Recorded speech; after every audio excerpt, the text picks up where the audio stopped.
عايزه اوريكم ازاي طولت شعري في شهرين بالظبط، ودي اول ابيسود في الهير كير جيرني بتاعتي. النهارده هنتكلم على كل الحاجات اللي طولت وتقلت شعري. هنتكلم على البرودكتس والفيتامينز والاويلز. اول حاجه عملتها ان انا رحت للدكتور. ليه؟ علشان انا شعري كان فيه تساقط بشكل غريب، فكان لازم اعرف ايه المشكله. رحت عملت تحليل، كان من ضمنهم تحليل حديد وفيتامين دي، الهيموجلوبين اللي هو انكلودنج الانيميا والحاجات دي، ولقيت ان انا عندي نقص في حاجتين، في الحديد وفي فيتامين دي.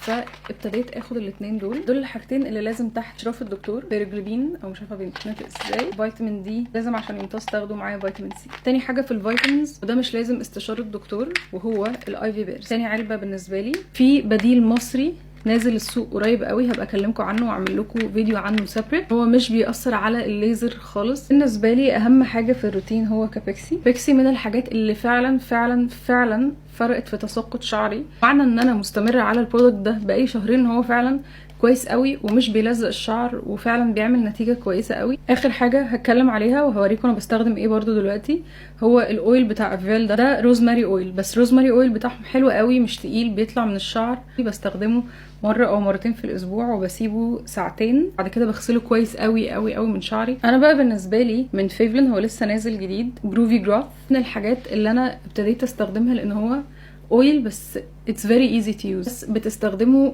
مثلا 3 drops على صوابعكم وبتعملوا بيه فروه راسكم، مش محتاجين انتوا تستخدموا كميه. فلو انتوا من الناس اللي شعرها دهني وما بتحبوش الزيوت، this is your go to. مش بيلزق خالص، بس لازم تغسلوه، بيقعد من 2 ل4 ساعات على الشعر. بس فعلا ده بالنسبه لي سمارت برودكت. وكده literally ابقى قلت لكم كل حاجه استخدمتها علشان شعري يطول ويتقل ويبقى مفيش تساقط على قد ما اقدر. في الابيسود اللي جاي هكلمكم على ازاي بطر شعري.